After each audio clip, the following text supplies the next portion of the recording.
Salam dan bahagia Bapak Ibu Guru. Saya Koherik Ricayanto, calon guru penggerak Angkatan 9 Kabupaten Lampung Tengah.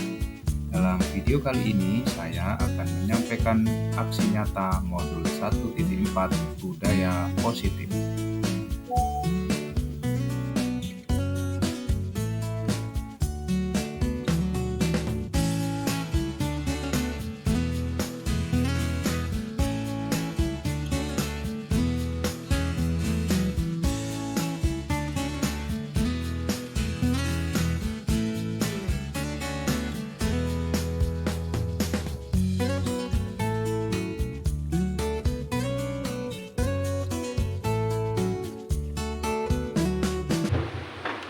Meningkat acara yang ketiga, sambutan sekaligus pengarahan dari Ibu Kepala Sekolah. Kepada Ibu dipersilakan.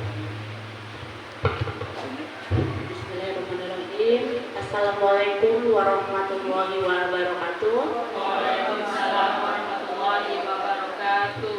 Selamat pagi serta salam sejahtera untuk kita semua. Yang saya hormati Bapak Eko, selaku di hadapan kita dalam calon guru penggerak SMP Negeri 2 Punggur. Yang saya hormati dan sangat saya banggakan staf PU dan seluruh ibu bapak dewan guru yang pada hari ini ada di ruangan ini mengikuti kegiatan berbagi aksi nyata diseminasi budaya positif di sekolah untuk CGP Angkatan 9. Bapak Ibu Dewan Guru, alhamdulillah saya pribadi sangat bangga sekali ya, karena di SMP Negeri 2 Punggur telah lahir ya apa yang saya idam-idamkan, ada guru penggerak ya, calon guru penggerak. Kepada Pak Eko terima kasih atas dedikasinya, semoga lancar sampai selesai mengikuti kegiatan sehingga dinobatkan benar menjadi seorang guru penggerak yang kelak ya akan berkembang memajukan pendidikan yang ada di Lampung Tengah ini khususnya SMP Negeri 2 Punggur khususnya. Saya berharap kepada teman-teman yang masih bisa memenuhi persyaratan ikuti jejak Pak Eko ya. Ibu bapak bisa berguru dengan Pak Eko, sebagaimana langkah-langkah bisa lolos ya. Saya berharap nanti ibu bapak yang masih memenuhi persyaratan jangan segan-segan, jangan berat hati ya, karena kita harus berkembang ibu bapak. Ibu bapak berhadapan dengan anak-anak didik ya. Kurikulum kita dari tahun ke tahun itu selalu berubah. Ibu bapak juga harus berubah, harus pintar, harus cerdas, harus smart, harus energik, harus semangat ya, begitu. Jadi ibu bapak sekalian, diseminasi budaya positif ini itu merupakan salah satu tugas ya yang ada di modul memang ibu bapak ya, yang harus dilaksanakan oleh CGP, berbagi praktik baik, berbagi aksi nyata ya. Jadi mengapa ini diberikan kepada ibu bapak dewan guru ya, karena budaya positif itu memang harus kita terapkan. Anak-anak ya itu akan mengikuti apabila gurunya punya budaya positif. Hal-hal yang baik itu yang ditiru oleh anak-anak kita ibu bapak. Oke, demikian yang ibu sampaikan, semoga bisa diambil hikmah baiknya, semoga berjalan lancar kegiatan ini. Ibu akhiri, billahi taufiq wal hidayah. Wassalamualaikum warahmatullahi wabarakatuh.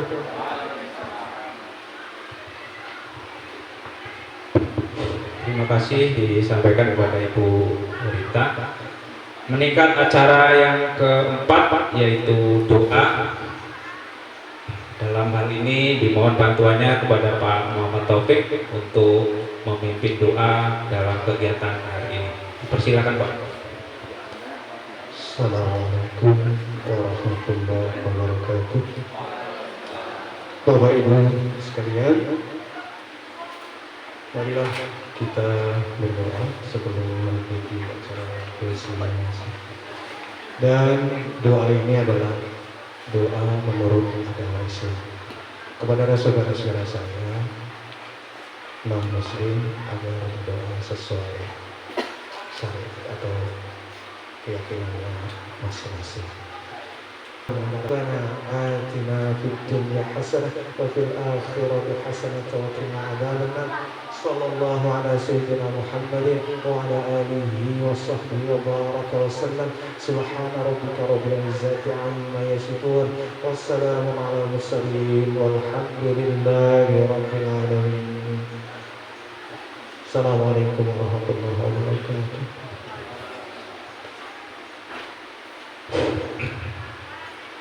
Meningkat acara yang kelima yaitu acara inti kita pada hari ini, yaitu diseminasi penerapan budaya positif di SMP Negeri 2 Punggul.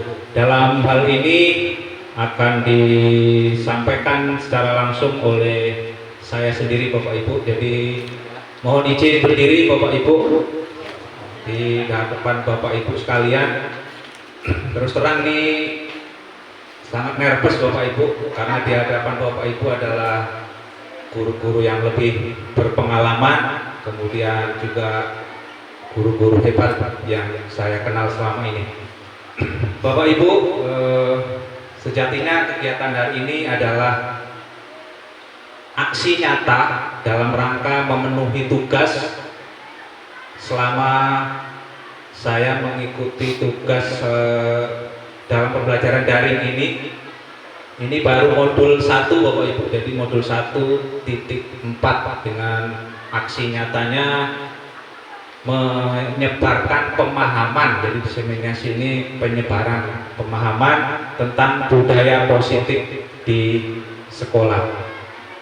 Mungkin Bapak Ibu sebagian besar sudah mengetahui tentang budaya positif, karena nanti akan ada banyak sekali Bapak Ibu. Nah, untuk itu sebelum kita melaju ke materi yang lebih jauh Bapak Ibu, saya mau mengajak Bapak Ibu untuk menyemangati diri kita semua.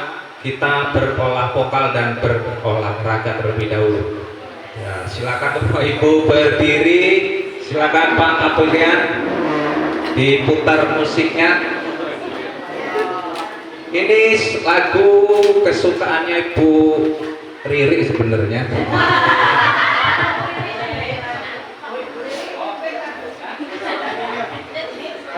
Kita ice breaking dulu Bapak Ibu. Ini tangan pertama di atas. Bersama-sama ya Bapak Ibu ya. Tangan ke atas menggapai bintang, tangan ke samping aku arah, tangan ke depan fokus tujuan, tangan didekatkan bertepuk tangan. Oke, lebih semangat Bapak Ibu.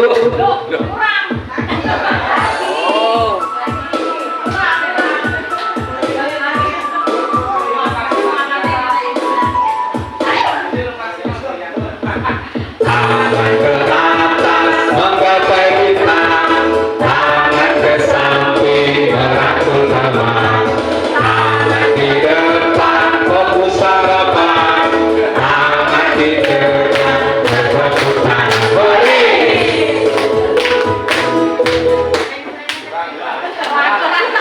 Sedikit aja Bapak Ibu, semoga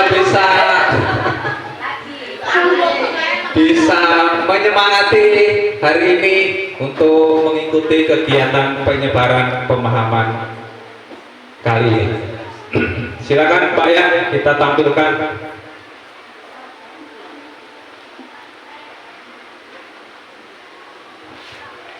Baik Bapak Ibu, sebagai pendahuluan ini Bapak Ibu, di sini saya sisipkan juga satu isi modul ya. Ini terkait tentang filosofi pemikiran Ki Hajar Dewantara.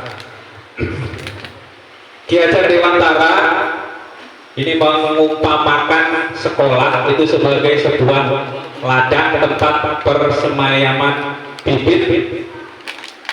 Nah, agar bibit bisa berkembang secara maksimal, maka petani dapat memperbaiki kondisi tanah, memelihara bibit tanaman, memberi pupuk, air, membasmi ulat, jamur yang mengganggu hidup bibit tanaman. Jadi Ki Hajar Dewantara ini mengumpamakan sekolah itu sebagai ladang tempat persemayaman bibit. Nah, bibitnya itu adalah anak didik kita Bapak Ibu.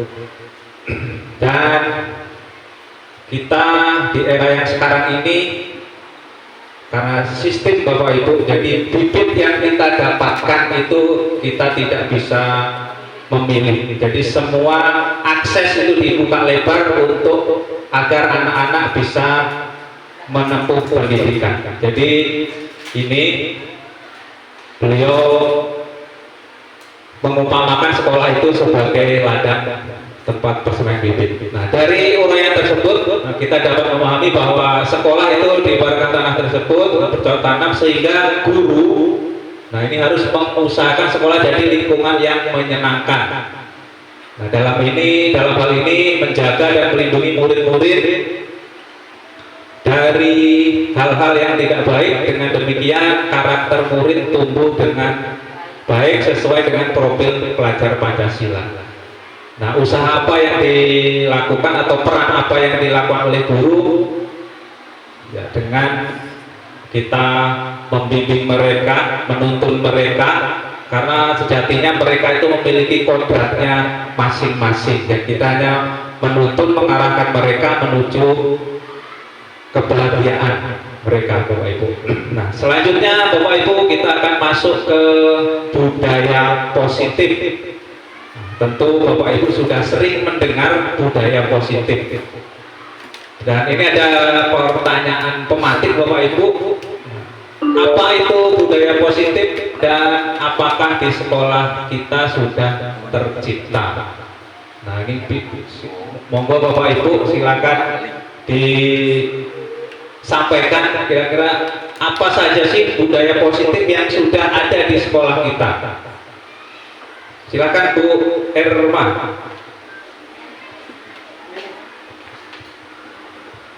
Terima kasih Pak Eko. Di sini saya akan mencoba menjawab apakah di sekolah kita. Tadi pertanyaannya cuma apakah di sekolah kita sudah tercipta budaya positif.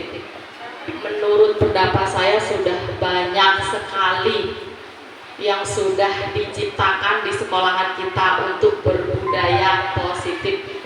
Salah satunya saya karena mengajar pendidikan agama Islam, termasuk itu yaitu sholat 5 waktu ya. Membiasakan anak untuk sholat 5 waktu, sholat berjamaah, kemudian juga sholat duha itu, dan masih banyak lagi yang lain seperti membuang sampah jangan sembarangan, membuang hadas besar, hadas kecil juga perlu disiram, menjaga kebersihan kamar mandi dan lain sebagainya. Masih banyak lagi Pak Eko. Iya. Terima kasih Bu. Sama-sama Tadi nilai-nilai yang sudah diterapkan di sekolah menurut Ibu Erma. Menurut saya. Terima kasih Pak Eko. Dari ibu-ibu yang lain, bapak-bapak yang lain, silakan Pak, Bu Lydia. Ya, saya jawab yang pertama dulu. Apa itu budaya positif? Yang saya tahu budaya positif itu adalah pembiasaan hal yang baik ya. Pembiasaan hal yang baik itu bisa mencakup sikap atau perilaku atau tutur kata. Musiknya indah betul kayaknya ya. Lanjut Bu, silakan. Biasa Bu. Memang menarik. Iya, terlalu menarik iringan musiknya Bu. Iya, jadi yang disebut budaya positif di sekolah itu adalah pembiasaan hal yang baik.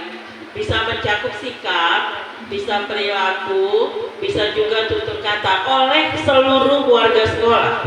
Artinya seluruh warga sekolah kalau ini kita tidak fokus pada murid ya, oleh seluruh warga sekolah. Nah, kalau bertanya apakah di sekolah kita sudah tercipta budaya positif, 3 tahun dia di sekolah penggerak sih saya rasa harusnya sudah meskipun masih belum bisa dibilang 100%, tapi yang saya lihat sih sudah pelan-pelan kita sudah ada pelan-pelan bisa dari tutur kata ya, kalaupun nggak semua, kemudian kebiasaan seperti membuang sampah di tempatnya dan bersalaman saya lihat sudah mulai bagus ya. Itu pun perlu dihargai bahwa itu adalah terciptanya budaya positif. Terima kasih. Ya, terima kasih Bu Lydia.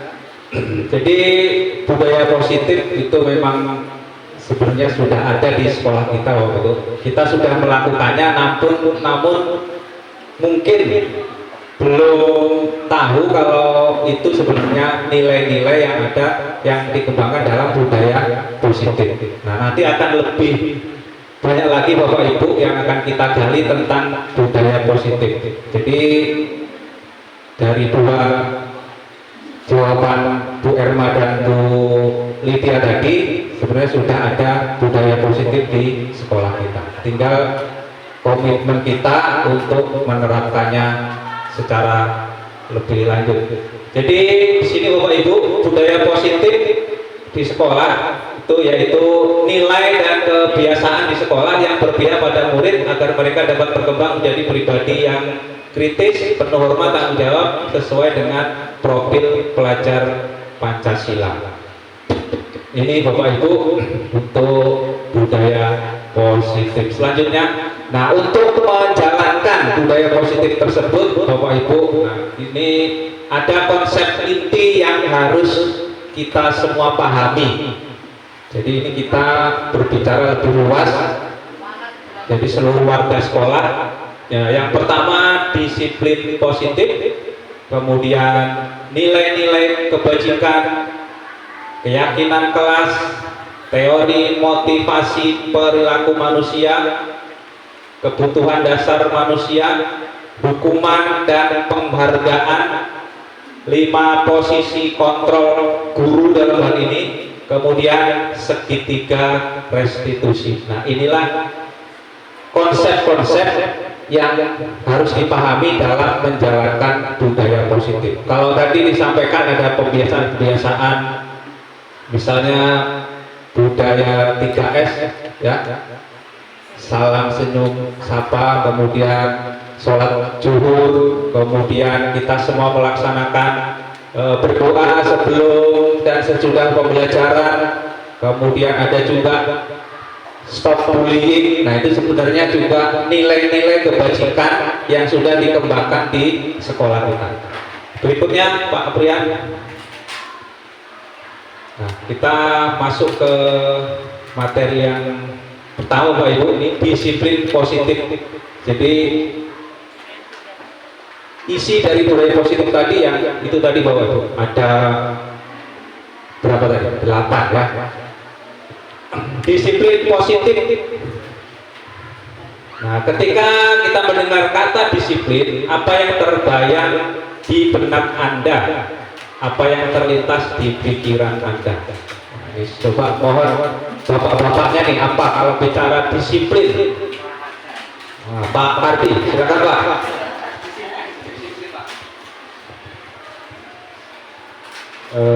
Menurut saya disiplin itu kita mentaati dan melaksanakan apa aturan yang sudah disepakati bersama di sekolah. Mentaati peraturan yang sudah ada. Baik, terima kasih Pak Kardi. Yang lain Bapak Ibu Sabto. Baik, disiplin itu mungkin sama, hampir sama dengan Pak Kardi. Disiplin itu adalah bagaimana kita mentaati sama semua yang sudah diterapkan oleh sekolah, atau dalam hal ini kalau kita sekolah, jadi semua yang sudah diterapkan di sekolah harus kita ikuti, harus kita taati supaya pembelajaran atau kegiatan di sekolah berjalan dengan baik. Itu saja. Terima kasih. Terima kasih Bu Sabto. Jadi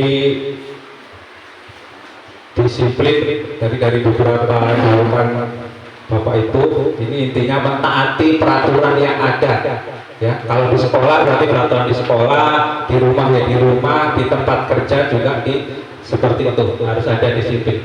Nah, namun apakah seperti itu Bapak Ibu? Nah, ini kita kaji lebih dalam Bapak Ibu. Nah, sebenarnya disiplin itu berasal dari kata Latin disiplina yang artinya belajar. Ya, belajar. Namun kebanyakan orang akan menghubungkan kata disiplin ini dengan tata tertib, teratur, kepatuhan pada peraturan. Jadi dimanapun biasanya memang ada seperti itu dan kita langsung terlintas dari seperti itu. Ya, mentaati peraturan atau patuh dan seterusnya. Nah, kata disiplin ini juga sering dihubungkan dengan hukuman. Benar tidak Bapak Ibu? Disiplin dihubungkan dengan hukuman. Padahal itu sesungguhnya berbeda. Karena belajar tentang disiplin positif itu tidak harus dengan memberi hukuman. Jadi kita ini bergeser disiplinnya disiplin positif. Jadi tidak harus dengan hukuman. Memberi hukuman itu justru adalah salah satu alternatif terakhir kalau perlu tidak sama sekali.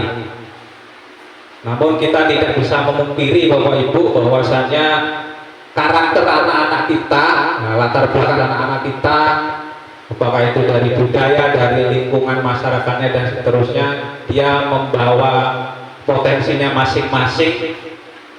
Nah, ada kalanya juga perlu ada hukuman, tapi sesungguhnya hukuman ini adalah pilihan yang paling terakhir ya, pilihan yang paling terakhir.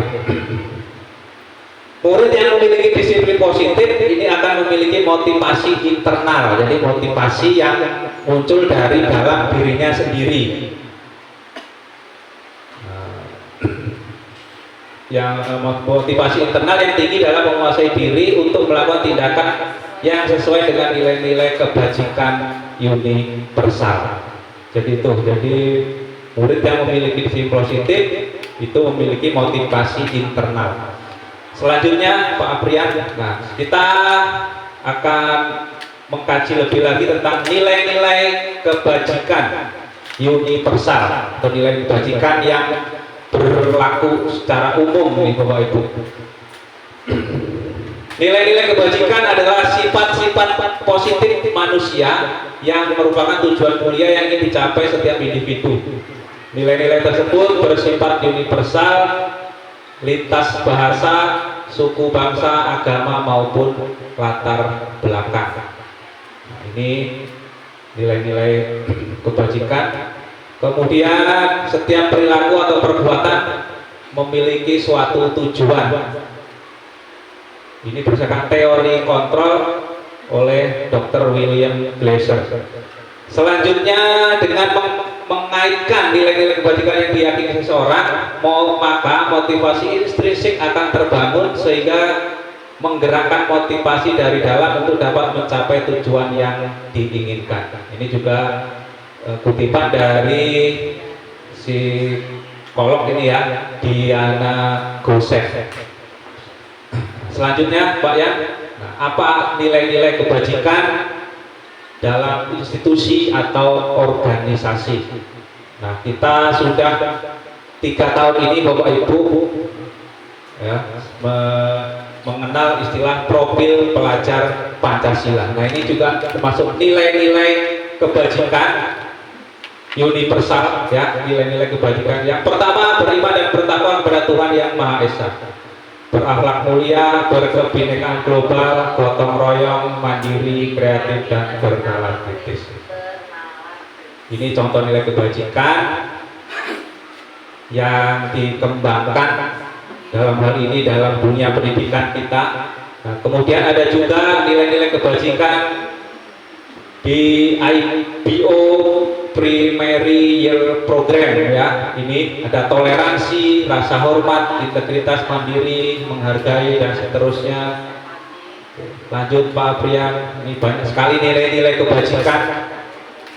Kemudian keterampilan hidup, dapat dipercaya, lurus hati, pendengar, tidak merendahkan orang.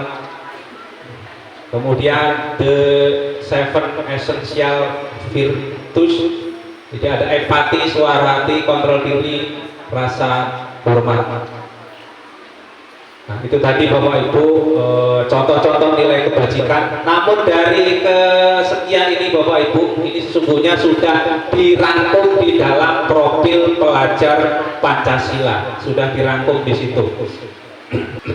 Nah, selanjutnya Bapak Ibu ada juga ini keyakinan kelas. Apa sih keyakinan kelas? Nah, ini kalau dari diagram ini bisa disimak Bapak Ibu. Nah, ini yang lingkaran paling kecil di tengah ini adanya peraturan kelas. Nah, saya yakin di kelas-kelas kita, di kelas Bapak Ibu ini sudah punya peraturan, sesungguhnya peraturan kelas. Namun efeknya Bapak Ibu ini masih ya paling kecil Bapak Ibu ya. Nah, selanjutnya dari keyakinan kelas ini, nah ini kita kembangkan dari peraturan kelas kita kembangkan ke keyakinan kelas. Dengan apa Bapak Ibu? Nah, bisa kasih contoh misalnya peraturan kelas. Satu contoh keyakinan kelas. Misalnya peraturan kelas.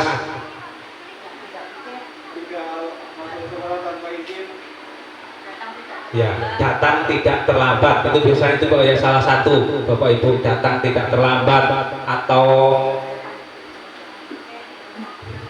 dilarang ribut dan seterusnya. Nah, mungkin dengan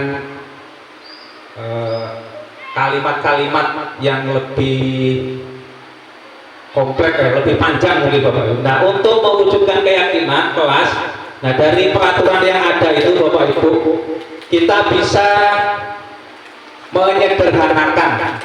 Jadi menyederhanakan dari apa yang ada di peraturan tadi menjadi sebuah keyakinan.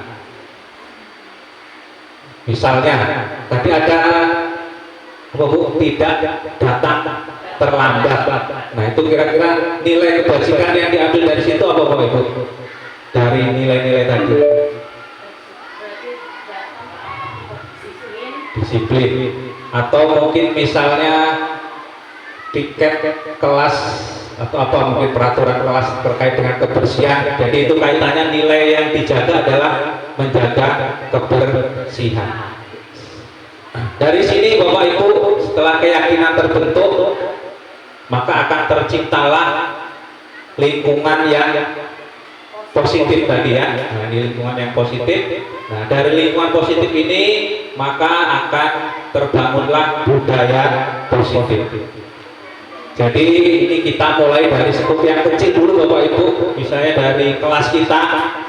Nah, kelas kita selama ini mungkin sudah ada peraturan.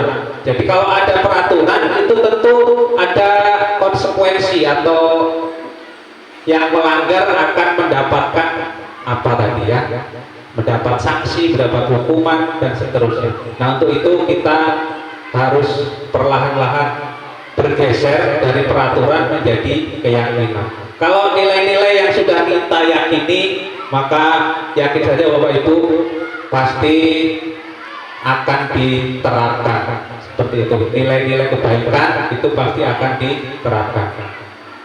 Dan untuk hal ini memang perlu waktu yang tidak singkat, namun yakinlah bahwasanya dengan menerapkan nilai-nilai kebajikan tadi, kita harus yakin bahwa kita tidak sendiri. Jadi ada yang Maha Kuasa yang nanti akan membolak-balikkan hati anak-anak kita. Jadi dengan kita memberi contoh nilai-nilai kebajikan, nah, siapa tahu anak juga akan ikut serta dalam nilai-nilai tersebut. Selanjutnya, nah ini terkait keyakinan kelas. Nah, mengapa keyakinan kelas? Nah, kenapa tidak peraturan kelas saja? Ini dari yang tadi Bapak Ibu ya. Nah, ini ada pertanyaan, mengapa keyakinan kelas tidak peraturan saja? Lanjut Pak ya. Nah, ini kita bisa memperhatikan kalimat berikut. Mengapa kita memiliki peraturan tentang penggunaan helm saat berkendara? Atau mengapa kalau berkendara itu harus pakai helm? Kemudian mengapa ada peraturan dilarang merokok di sekolah? Nah, ini peraturan Bapak Ibu ya. Nah, kira-kira kenapa Bapak Ibu? Yang pertama ini,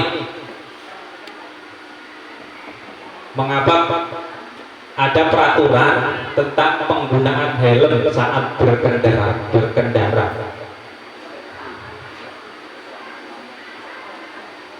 Menjaga keselamatan, atau karena biar tidak ditilang ya. Ini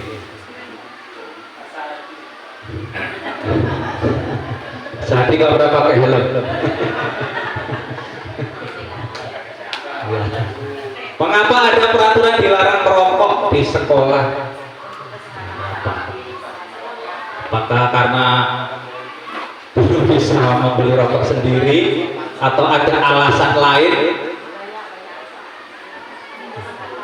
Ya, coba dilanjut Pak ya. Jadi apa?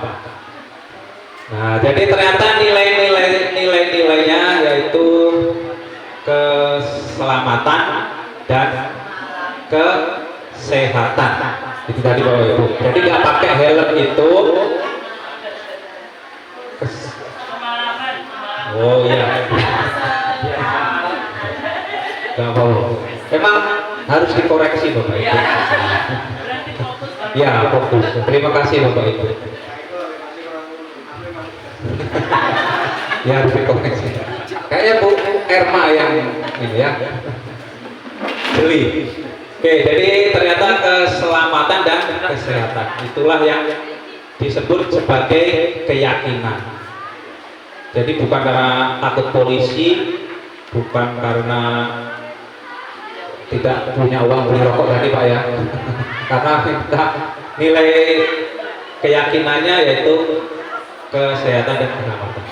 Nah, keyakinan itu sendiri apa? Keyakinan itu adalah nilai-nilai kebajikan universal yang disepakati secara tersirat dan tersurat, lepas dari latar belakang suku, negara, bahasa, agama. Ya, murid-murid pun demikian, mereka perlu mendengarkan dan memahami arti sesungguhnya tentang peraturan-peraturan yang diberikan. Apa nilai-nilai kebajikan di balik peraturan tersebut? Jadi tadi ada peraturan, nah di balik peraturan kan tentu ada nilai kebajikan. Misalnya dilarang buang sampah sembarangan. Nah itu nilai kebajikan di balik itu apa Bu Ibu? Kebersihan. Itu nilai kebajikan di balik peraturan yang ada. Nah, mungkin dari sini kita bisa nanti menerapkan di kelas-kelas bahwasanya peraturan yang ada, nah nanti kita ambil nilai kebajikannya dan itu kita buat sebagai keyakinan. Jadi keyakinan.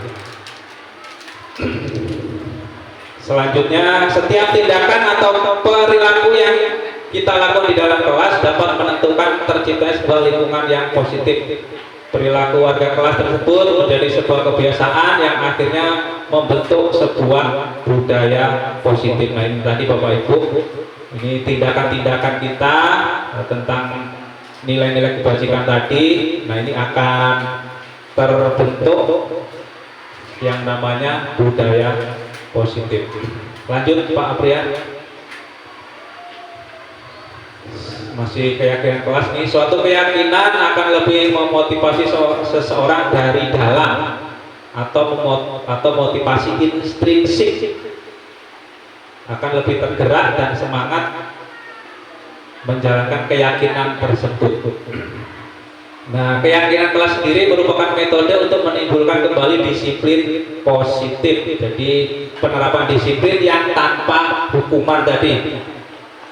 Jadi hukuman itu sebagai alternatif yang paling terakhir. Perhati saja. Ini ada yang pertama, kembalikan barang ke tempatnya. Nah, nilai kebajikan yang dituju ini apa, Bu Ibu? Kemudian dilarang mengganggu orang lain. Hadir di sekolah 15 menit sebelum pembelajaran dimulai. Dilarang melakukan kekerasan.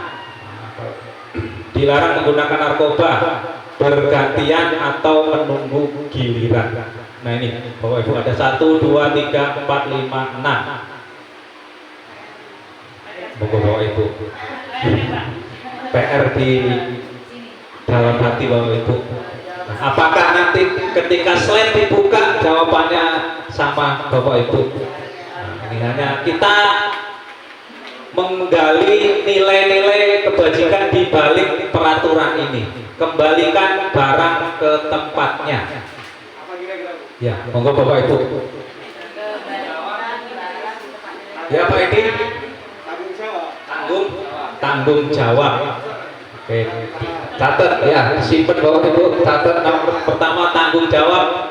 Ini tadi dua pemikiran dari Pak Edi Indarto. Kasih tepuk tangan buat Pak Edi. Sebenarnya ada tepuk salut Bapak Ibu, tapi ya nanti dulu. Simpen dulu. Yang kedua, dilarang mengganggu orang lain. Nah, nilai kebajikan yang dituju apa Bapak Ibu? Tadi ada banyak sekali nilai kebajikan. Saling menghargai, saling menghormati. Saling menghargai, saling menghormati. Ya. Saling menghargai ya. Ya, saling menghargai. Beri tepuk tangan Bapak Ibu untuk Bu Erma. Masih ada banyak, Pak Edi sudah, Bu Erma sudah. Hadir di sekolah 15 menit sebelum pembelajaran dimulai.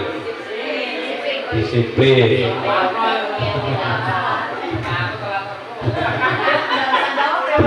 Nah, cuman kita kembali ke awal tadi Bapak Ibu. Apakah disiplin itu seperti itu Bapak Ibu?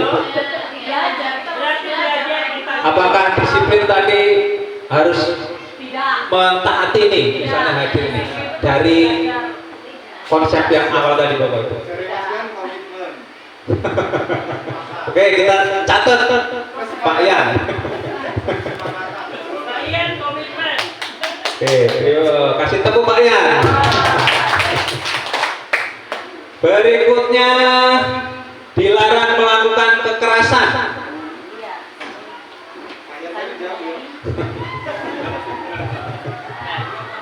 Nilai kebajikan apa yang dituju dengan dilarang melakukan kekerasan?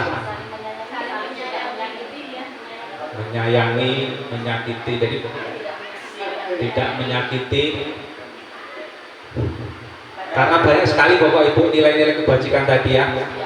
Ada di beberapa organisasi itu juga mengadopsi itu.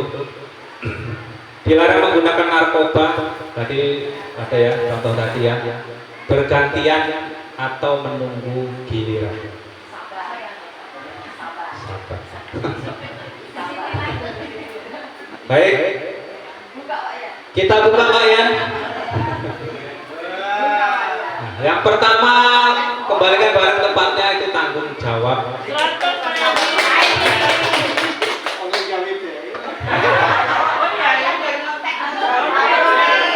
Dilarang mengganggu orang lain dan menghormati. Nilai yang dituju adalah saling menghormati. Kemudian hadir ini komitmen ya Bapak Ibu.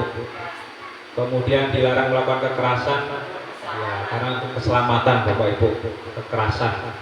Kemudian dilarang menggunakan narkoba ya, kesehatan dan keselamatan. Itu nilai kebajikan yang dituju Bapak Ibu. Kemudian berganti atau menunggu giliran. Nah, ini menghormati orang lain dan bersabar. Karena ini kaitannya dengan antri ya Bapak Ibu ya. Jadi kita harus sabar dan juga menghormati orang lain tadi. Selanjutnya masih di keyakinan kelas. Nah, untuk pembentukan keyakinan kelas, ini beberapa hal yang perlu kita pahami Bapak Ibu. Ini bersingkat abstrak. Jadi tadi maknanya itu sangat luas tadi Bapak Ibu. Kalau peraturan kan langsung ya dilarang perokok, nah, seperti itu. Nah, kalau di keyakinan kelas ini kita ambil nilai kebajikannya, jadi kaitannya dengan keselamatan atau kesehatan itu berupa pernyataan universal. Nah, maknanya umum ya, universal. Kemudian dibuat dalam pernyataan positif. Nah, ini. Nah, dalam pembuatan keyakinan kelas ini semua warga kelas dilibatkan. Jadi kita bisa bertanya ke mereka, sesungguhnya mereka tuh menginginkan seperti apa kelas kita. Nanti pasti mereka akan menuliskan, misalnya tidak boleh ribut atau tidak boleh mengganggu temannya. Nah, ini Bapak Ibu, ada pertanyaan bagus Bapak Ibu. Dilarang ngobrol sendiri.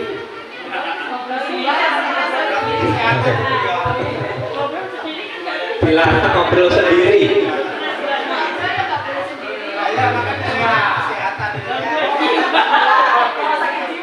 Keyakinannya apa Bapak Ibu? Kesehatan ya, kesehatan jiwa. Kesehatan jiwa. Nah, mungkin ada nih Bapak Ibu dilarang tidur di kelas. Nah, itu nilai kebajikannya apa Bapak Ibu? Apa ketertiban? Apakah menghargai?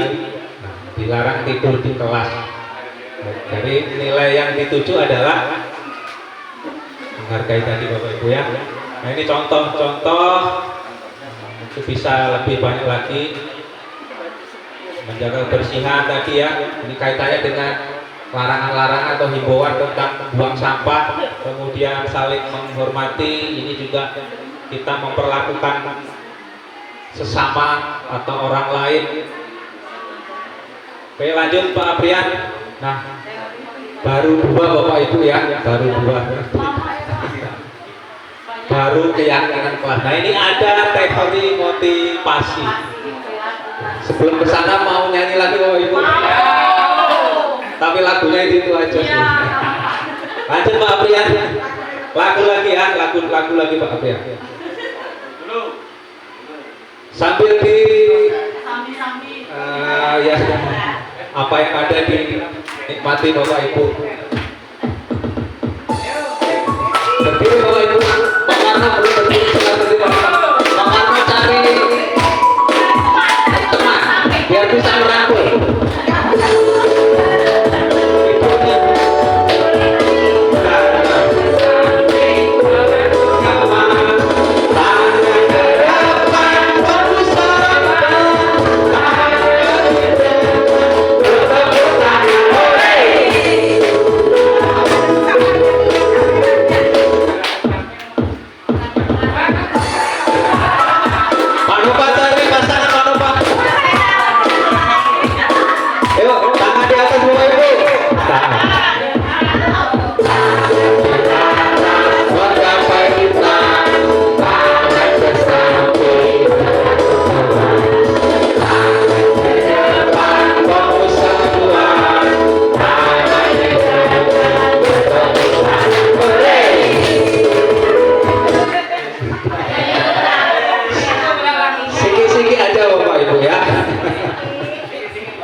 Kalau berulang nanti lebih asik. Ini nada dasarnya A Bapak Ibu ya. Yang kita kadang lupa kalau nyanyi di depan tadi pas tangan ke samping apa tadi sempat salah ucap.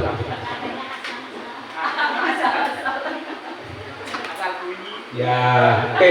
Kita sebelumnya Pak ya, sebelumnya. Nah ini kita akan belajar tentang teori motivasi perilaku manusia. Ini masih dalam budaya positif Bapak Ibu. Ya, masih di dalam budaya positif. Nah, ini ada pertanyaan. Sebagai seorang guru, saat Anda hadir mengajar di kelas tepat waktu, motivasi apakah yang mendasari tindakan Anda? Ini Bapak Ibu. Nah, ini Bapak Ibu yang selalu hadir tepat waktu untuk mengajar di kelas. Motivasinya ini apa Bapak Ibu? Motivasi yang mendasari tindakan tersebut. Takut dimana? Coba Bapak Ibu. Apakah menghindar takut apa tadi? Takut dimarah atau takut dengan fingerprint? Apa untuk mendapatkan imbalan atau menghargai diri sendiri?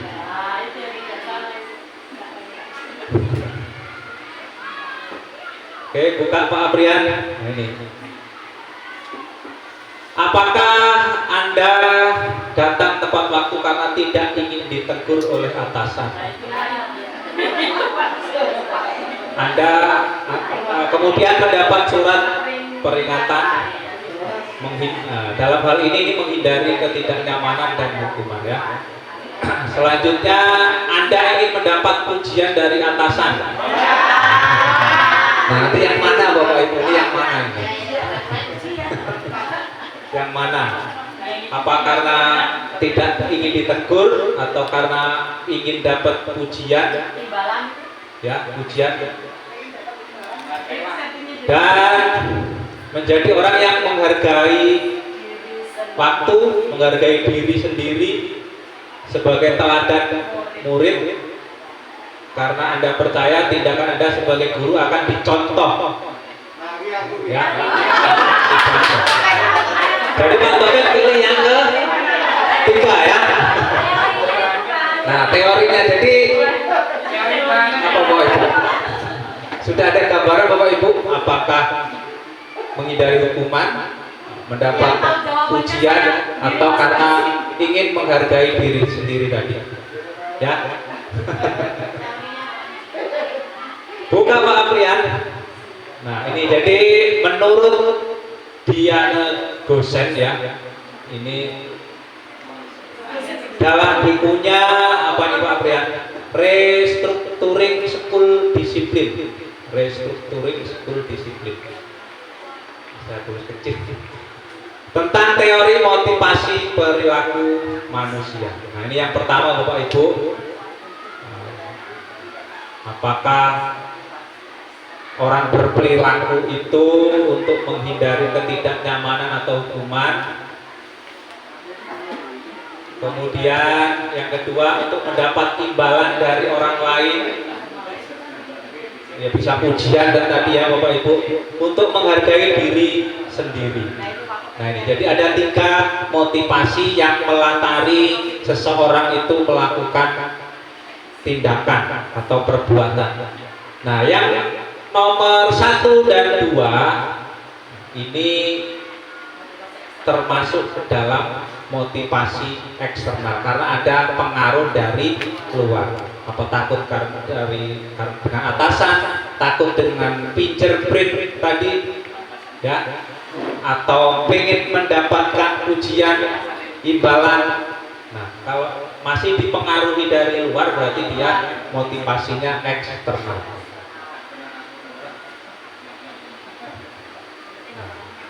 Sedangkan untuk yang nomor 3 untuk menghargai diri sendiri, nah itulah tujuan dari disiplin positif. Motivasinya itu berasal dari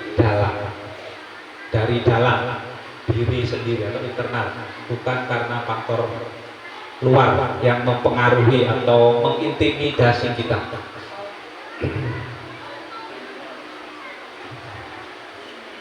Nah sekarang kalau pertanyaannya terlambat tadi Bapak Ibu, guru terlambat tadi. Nah, apa yang memotivasi dari Bapak Ibu ya? Eksternal juga ya? Ya, bisa eksternal. Mungkin karena pecah ban, ya. Anaknya rewel, kita mengantarkan anak sekolah dulu. Ya. Jadi kita lanjut Pak Aprian.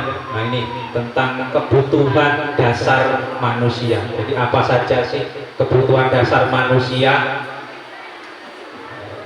di balik perilakunya, Bapak Ibu. Tentu kita banyak sekali menemukan anak didik kita ya yang berperilaku mungkin dianggap menyimpang, namun sesungguhnya kita perlu memahami dulu kebutuhan dasar manusia. Kenapa dia bertindak seperti itu? Kebutuhan dasar manusia, seluruh tindakan manusia itu memiliki tujuan tertentu. Semua pasti ada tujuan, Bapak Ibu. Semua yang kita lakukan adalah usaha terbaik kita untuk mendapatkan apa yang kita inginkan. Nah, ketika kita mendapatkan apa yang kita inginkan, sebetulnya saat itu kita sedang memenuhi satu atau lebih dari kebutuhan dasar kita. Lebih dari satu, ini agak. Lanjut Pak. Nah di balik sini ada nih Bapak Ibu, ada ya kelima kebutuhan ini ya, 5 Bapak Ibu. Ini masih dalam yang pertama survival ya, Bu Lina ya. Nah apa nanti Bapak Ibu? Kemudian ada belonging, power, freedom, dan fun. Apa? Ya. Nanti ada. Nah, ini Bapak Ibu. Ya. Kebutuhan dasar manusia yang pertama, kebutuhan untuk bertahan hidup. Bertahan hidup. Bertahan hidup. Atau survival. Kemudian love and belonging, kasih sayang. Power, penguasaan. Kemudian freedom, kebebasan. Fun, itu kesenangan. Nah ini 5 kebutuhan dasar. Ini uraiannya Bapak Ibu dari kelima tadi ya, tentang bertahan hidup. Nah ini kebutuhan yang bersifat fisiologis untuk bertahan hidup, misalnya kesehatan, rumah, dan makanan. Nah adakah anak-anak kita yang seperti ini Bapak Ibu? Dia berbuat. Nah setelah kita telusuri ternyata kebutuhan ini yang tidak terpenuhi Bapak Ibu. Adakah yang seperti itu? Ada ya? Ada.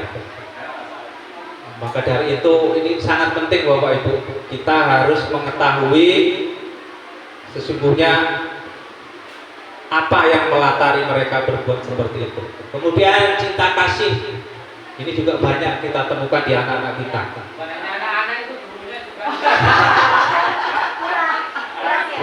Kurang cinta kasih ya. Iya.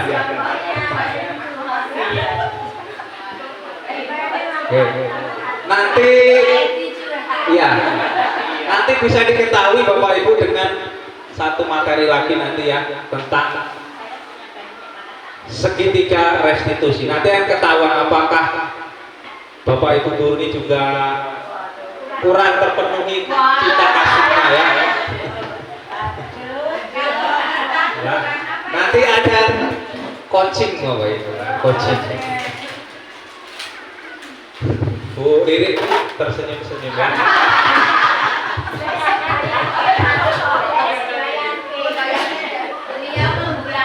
Lanjut kekuasaan.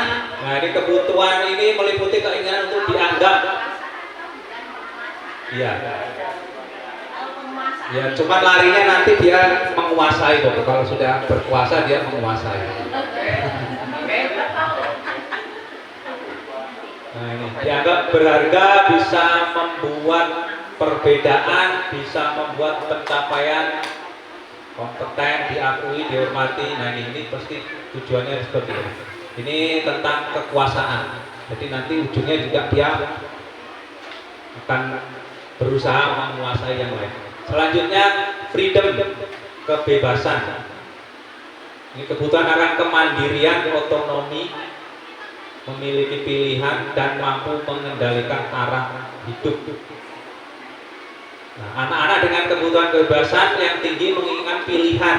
Mereka perlu banyak bergerak, suka mencoba-coba, tidak terlalu terpengaruh orang lain dan senang mencoba hal baru. Nah, ini pasti ada Bapak Ibu yang ini. Jadi kita harus pandai-pandai dalam merancang pembelajaran Bapak Ibu. Karena juga dia pengen bebas mungkin. Jadi kita beri kebebasan dia sesuai dengan kebutuhannya. Yang kelima, kesenangan. Itu kebutuhan untuk mencari kesenangan. Bisa dalam hal ini bermain, tertawa. Nah, anak dengan kebutuhan dasar kesenangan tinggi biasanya ingin menikmati apa yang dilakukan.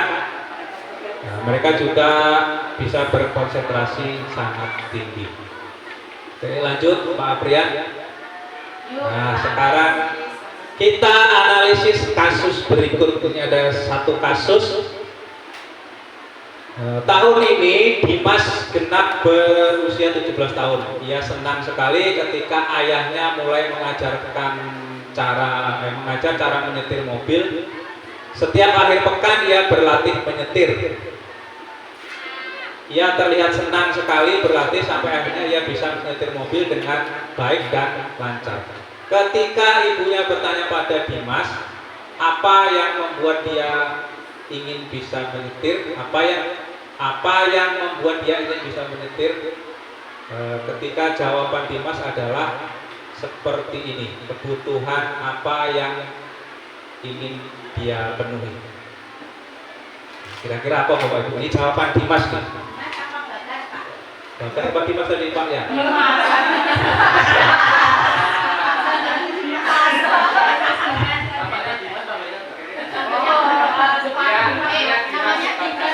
Ya, ini nama depan Bapak Ibu. Nickname. Dimas Bagas Adi Saputra. Ini jawaban Dimas atau Bagas ya. Aku merasa bangga dan keren. Kemudian biar bisa jalan-jalan naik mobil sama temanku, menyetir mobil itu seru. Nah, ini kebutuhan apa yang ingin dipenuhi dia, yang ingin dipenuhi oleh tadi ada apa tadi Bu Lina?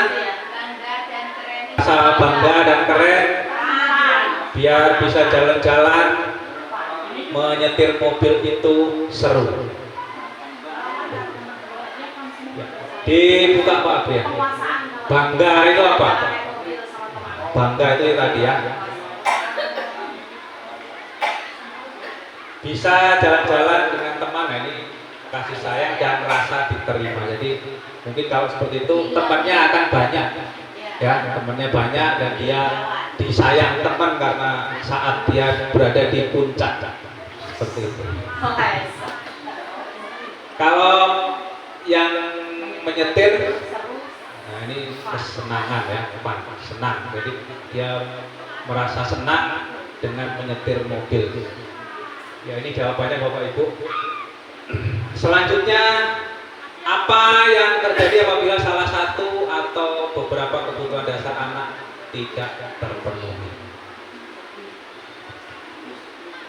Apa? Sedih? Apa selalu mencari perhatian? Ya, minder? Atau menjahili temannya terus? Nah, seperti itu ya. Di sekolah kita ini yang sering saya dengar itu nama Fahri ya. Fahri. Nah, mungkin itu sebagai nanti perlu adakan studi kasus tentang Fahri. Kira-kira apa motivasi dari Fahri itu yang tidak terpenuhi? Apa karena bertahan hidup tadi? Kasih sayang? Wali kelasnya ada Bapak Ibu? Fahri ya. Bu, iya. Bu Nani. Lanjut Pak Aprian. Nah, ketika murid melakukan suatu perbuatan yang bertentangan dengan nilai kebajikan atau melanggar peraturan, hal itu sebenarnya karena mereka gagal memenuhi kebutuhan mereka, ya, kebutuhan dasar mereka.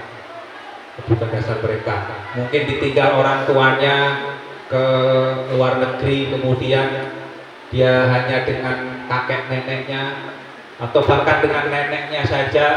Nah, itu berarti satu kebutuhan, yaitu kasih sayang tidak terpenuhi, dan itu bisa memunculkan perilaku-perilaku yang ya nyeleneh mungkin, ya Bapak Ibu.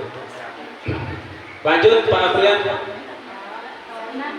Nah, ini Bapak Ibu, ada hukuman, konsekuensi, dan restitusi. Hukuman, konsekuensi, dan restitusi. Ini Bapak Ibu, dalam hal ini untuk memunculkan identitas, ya, identitas gagal ataupun sukses. Nah ini, jadi hukuman itu sesungguhnya adalah identitas gagal atau ya membentuk suatu kegagalan Bapak Ibu. Karena apa? Karena hukuman itu sesuatu yang menyakitkan harus terjadi. Itu hukuman. Kemudian tidak nyaman untuk murid untuk jangka waktu yang panjang. Korban mendapat keadilan, murid akan tersakiti, perilaku pasif agresif yang meningkat, ya, perilakunya pasif agresif meningkat. Sistem tidak akan berjalan bila murid tidak takut. Nah ini, kalau dihukum tapi muridnya tidak takut, maka sistemnya tidak berjalan, dia tidak akan menaati peraturan tadi. Kemudian berlaku hanya pada sebuah institusi, tidak berlanjut di kehidupan nyata atau kedepannya. Mungkin lepas dari sekolah kita punya peraturan yang mengharuskan hukuman. Nah, mungkin dia nanti ke SMA dan sederajatnya ya akan mengulanginya lagi, ya. Kemudian peraturannya adalah titik-titik kamu harus, ini termasuk hukuman. Murid atau anak membenci peraturan. Ini kalau peraturan kemudian kita terapkan hukuman. Jadi tadi pesan di awal tadi, hukuman itu adalah alternatif yang paling terakhir. Berikutnya yang menuju ke identitas sukses atau disiplin, ya, disiplin. Ada konsekuensi dan restitusi. Ini konsekuensi, ini sesuatu itu harus terjadi, ya, masih harus terjadi. Ada konsekuensi, setiap tindakan itu akan ada konsekuensinya. Kemudian tidak nyaman untuk murid dalam jangka pendek. Korban bisa diabaikan, murid dibuat tidak nyaman, penguatan hanya bertahan dalam jangka waktu pendek, memerlukan monitoring, membantu menerapkan mengikuti peraturan dalam masyarakat, apa peraturan dan sebagainya. Nah, selanjutnya restitusi. Mari kita bandingkan Bapak Ibu. Nah, di sini ini tadi sesuatu menyakitkan terjadi, ini masih harus terjadi, dan di sini merupakan pilihan. Kemudian menguatkan untuk murid dalam jangka panjang, korban mendapatkan ganti, murid mendapat penguatan, masalah terpecahkan, ini kalau di dalam restitusi. Kemudian belajar bertanggung jawab untuk perilakunya, fokus pada pemecahan masalah jangka waktu panjang. Apa yang kamu yakini? Nah, ini dengan menanyakan apa yang kamu yakini. Kalau tadi keyakinan-keyakinan sekolah atau kelas tadi sudah terbentuk, nah kita bisa menanyakan kembali apa yang kamu yakini, apa yang bisa kamu lakukan untuk memperbaiki masalah ini. Murid menghormati dirinya dan orang lain. Jadi ini hukuman itu bersifat negatif, konsekuensi ini netral karena masih harus terjadi Bapak Ibu.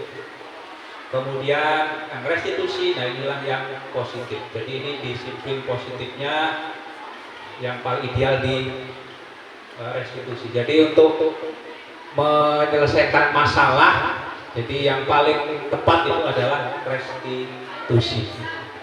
Lanjut Pak Aprian. Nah ini ada lagi Bapak Ibu. Ini nggak ada di sini sebenarnya, tapi kita coba bedah kasus ini. Tindakan guru ini terhadap siswa ya Bapak Ibu.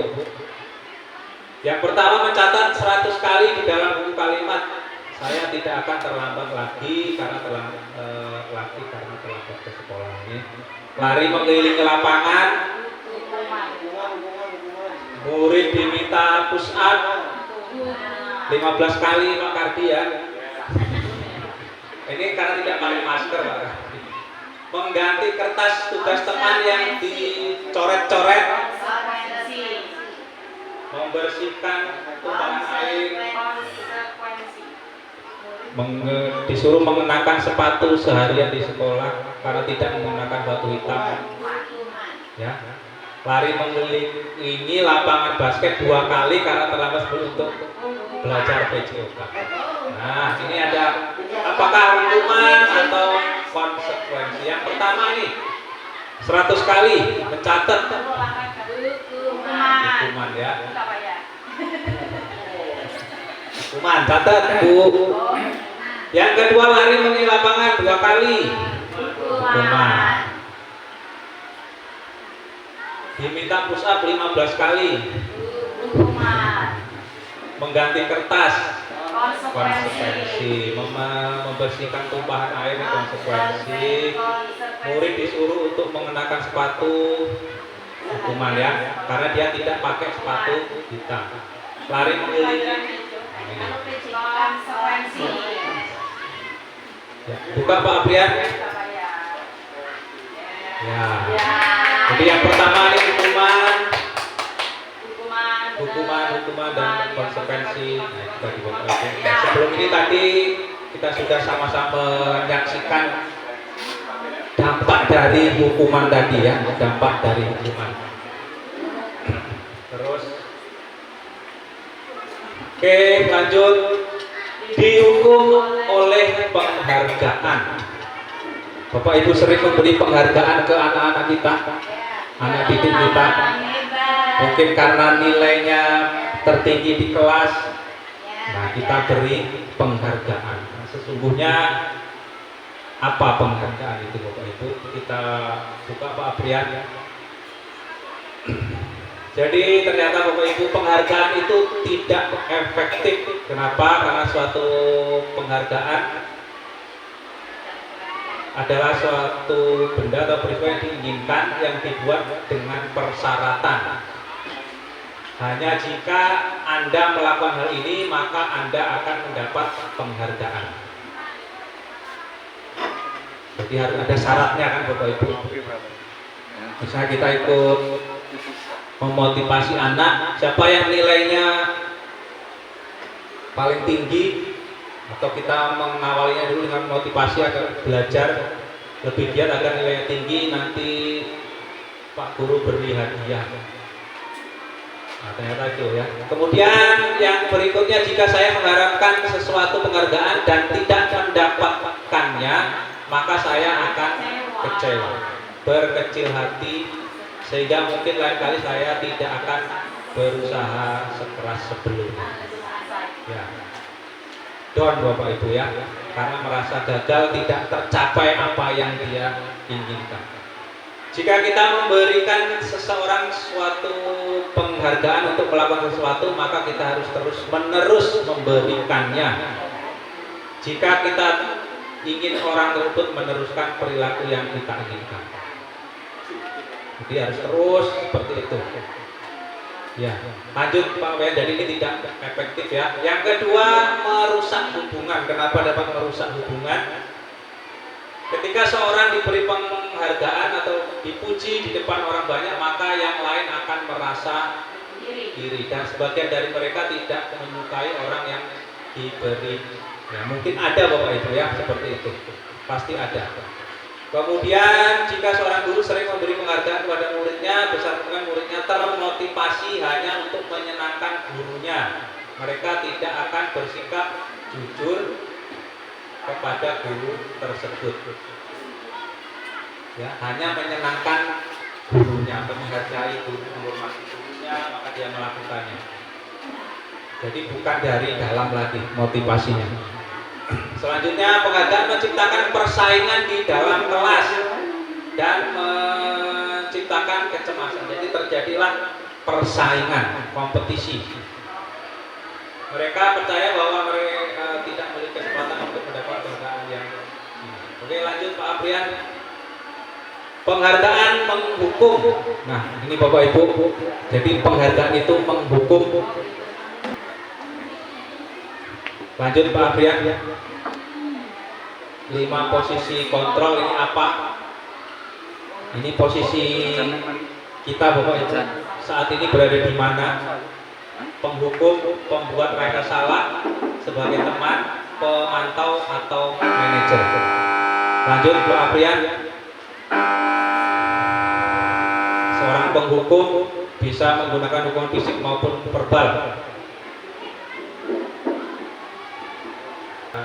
Penghukum, pembuat merasa bersalah, teman, kemudian manajer, dan pengontrol tadi ya. Nah, ini ada pernyataan, saya kecewa sekali dengan kamu. Nah, ini apa ini? Misalnya murid kita melakukan sesuatu, kemudian kita mengucapkan hal seperti ini, nah dampaknya itu akan seperti apa? Dari 5 posisi tadi ya.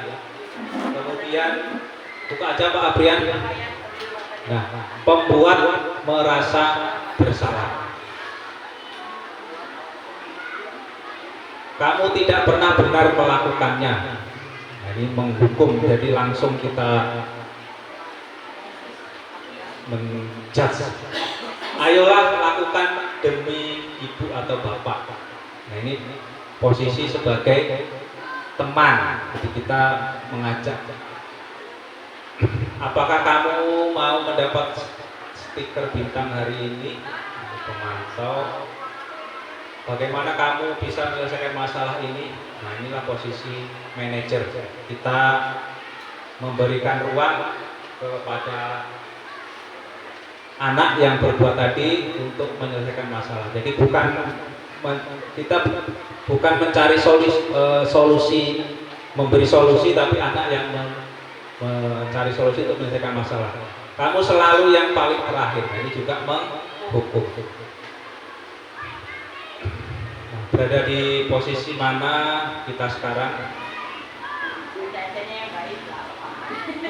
Ini tadi kita Bapak Ibu, apakah berperan sebagai teman tadi, atau pemantau, atau manajer, atau penghukum? Ini yang terakhir Bapak Ibu, semoga masih semangat ya. Ada segitiga restitusi. Ya, ini Bapak Ibu. Yang pertama dalam segitiga restitusi itu menstabilkan identitas. Berikutnya validasi tindakan yang salah.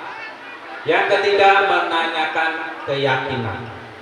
Nah, restitusi itu apa? Yaitu proses menciptakan kondisi bagi murid untuk memperbaiki kesalahannya. Jadi ini salah satu cara untuk menyelesaikan permasalahan yang ada di lingkungan kita. Misalnya anak terlambat, nah ini kita perlu adakan restitusi. Kita validasi dulu, kita stabilkan identitas, kemudian validasi perbuatannya.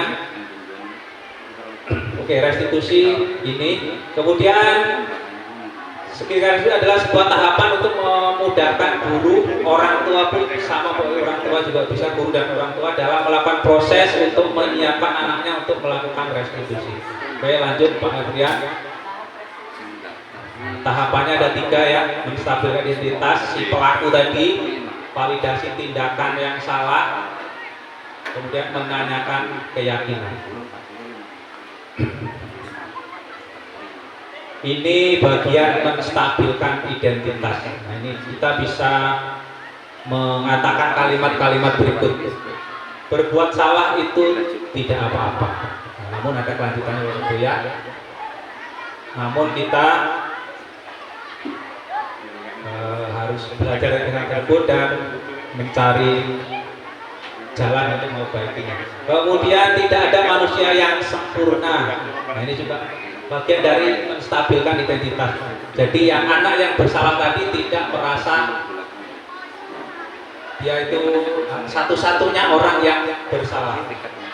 Saya juga pernah melakukan kesalahan seperti itu. Nah, ini juga bisa kita sampaikan Bapak Ibu. Kita bisa menyelesaikan ini. Kamu berhak merasa begitu. Mungkin karena dia disakiti atau seterusnya, kemudian membalas ya. Ini sebagai penguat. Bapak Ibu tidak tertarik mencari siapa yang salah, tapi mencari solusi. Lanjut. Nah ini kemudian validasi tindakan salah. Ya Bapak Ibu, padahal kamu bisa melakukan yang lebih buruk dari hal ini. Kamu pasti punya alasan. Misalnya anak kita terlambat, kita gali kenapa kamu terlambat. Kamu patut bangga pada dirimu. Kamu boleh mempertahankan sikap itu. Kamu harus menambahkan sikap yang baru. Terakhir Pak Yan, lanjut menanyakan keyakinan. Bapak Ibu ini bisa dengan pernyataan seperti ini. Apa yang kita percaya sebagai kelas atau keluarga? Apa nilai-nilai umum yang telah kita sepakati? Nah, misalnya tadi sudah terbentuk keyakinan sekolah atau kelas. Nah kita menanyakan komitmennya tersebut. Apa bayangan kita sebagai kelas yang ideal? Kamu mau jadi orang seperti apa? Inilah Bapak Ibu tahapan dari segitiga restitusi. Ini ciri-cirinya ini bukan menebus kesalahan, namun belajar dari kesalahan, memperbaiki hukuman, tawaran bukan paksaan, untuk melibatkan ke dalam diri kebutuhan dasar dan fokus pada karakter bukan tindakan, menguatkan, mengembalikan murid yang berbuat salah pada kelompoknya. Jadi agar anak yang bersalah itu tidak merasa dia paling bersalah di dunia ini, namun kita stabilkan identitasnya dan dia kita ajak untuk mencari solusinya.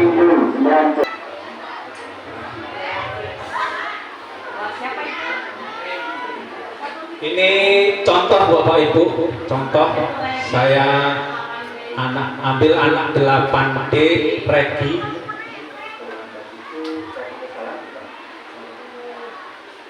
Dengan menerapkan 3 tahapan restitusi tadi.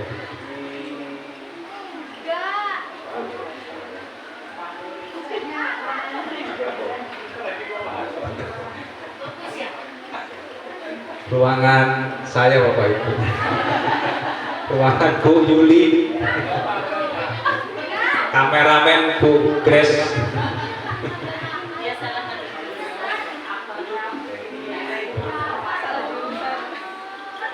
Jadi contoh tahapan restitusi tadi yang pertama menstabilkan identitasnya.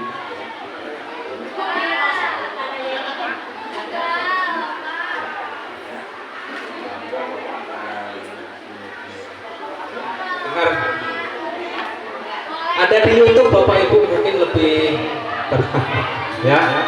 Ini tugas demonstrasi kontekstual tentang segitiga restitusi. Baik Bapak Ibu, itulah tadi penyebaran pemahaman tentang budaya positif di sekolah. Dan tentunya hal ini akan butuh waktu yang tidak singkat Bapak Ibu, dan juga komitmen bersama seluruh warga sekolah dalam mewujudkan budaya positif. Namun kita bisa memulainya dari lingkungan sekup kita yang paling kecil, mungkin di keluarga kita atau di kelas kita, dengan menerapkan konsep-konsep inti dari budaya positif itu. Semoga kita semua Bapak Ibu diberi kemudahan untuk terus bergerak, ya, berubah menuju hal-hal yang positif, tentu dengan memperhatikan tadi Bapak Ibu komponen-komponen inti yang ada di budaya positif. Terima kasih Bapak Ibu atas kesetiaannya hingga siang ini. Semoga hari ini Bapak Ibu ada ilmu yang didapat Bapak Ibu dan semoga bermanfaat untuk kedepannya. Tentu saya di sini membutuhkan dukungan Bapak Ibu. Sekali lagi saya bukan menggurui Bapak Ibu, namun saya menyampaikan apa yang saya pelajari. Akhir kata saya ucapkan terima kasih sekali lagi Bapak Ibu. Mohon maaf apabila dalam penyampaiannya ada salah kata dan kurang tepat. Saya akhiri, billahi taufiq wal hidayah. Wassalamualaikum warahmatullahi wabarakatuh.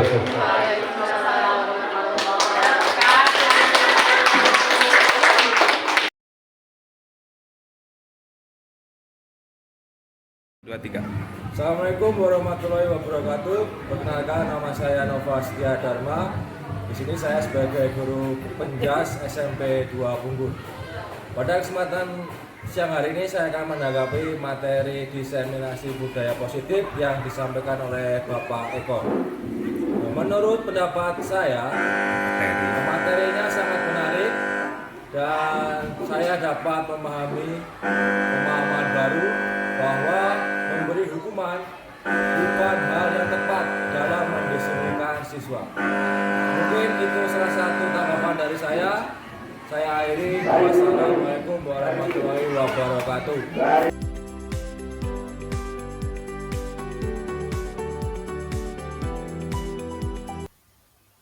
Kasus kedua, Dini sering tidak melaksanakan piket kelas. Oh iya, silakan duduk. Dini ya?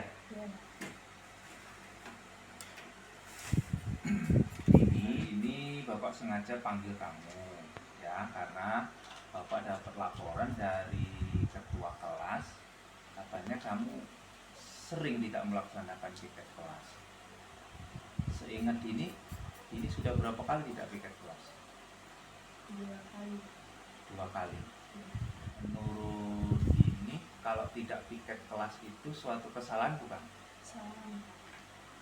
Jadi begini Dini ya, setiap orang memang pernah melakukan kesalahan ya. Yang terpenting adalah kita belajar dari kesalahan tersebut dan berusaha untuk memperbaikinya.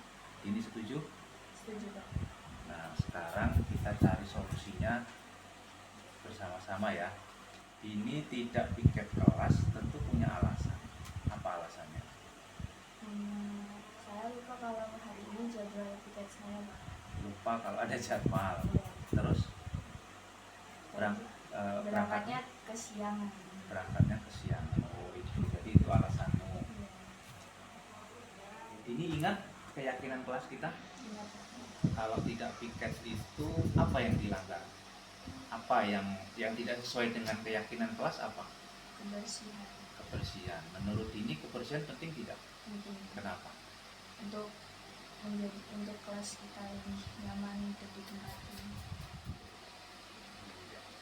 Jadi memang benar ya, kalau kebersihan itu penting, terutama di kelas. Jadi kalau kelas kita bersih, jadi belajarnya pun juga akan nyaman ya. Kita juga tidak terkena penyakit ya. Itu ini sudah menemukan solusinya ya. Ini sudah menyadari kalau kebersihan itu penting. Nah, sekarang apa yang akan Dini lakukan biar Dini itu rajin piket lagi? Berangkat lebih awal. Terus Melaksanakan piket kelas. buat catatan tentang jadwal piketnya ya. Jadi ini bagus sekali Dini. Semoga Dini ini bisa melaksanakannya ya, bisa melaksanakannya dengan kontinu Dan dari hal ini juga nanti Pak Guru akan menghubungi orang tuamu untuk membantu ngingetin kamu ya, untuk berangkatnya lebih pagi, terutama di saat-saat ada jadwal piket ya. Nah, sekarang silahkan Dini kembali ke kelas ya. Terima kasih ya. Assalamualaikum warahmatullahi wabarakatuh. Saya Diazal Fagia Syadini dari kelas 7D. Setelah berdiskusi dengan Pak Eko, saya mendapatkan solusi untuk lebih bertanggung jawab dalam menjaga kebersihan kelas. Assalamualaikum warahmatullahi wabarakatuh. Demikianlah praktik penerapan segitiga restitusi dalam menyelesaikan permasalahan siswa. Terima kasih, semoga bermanfaat.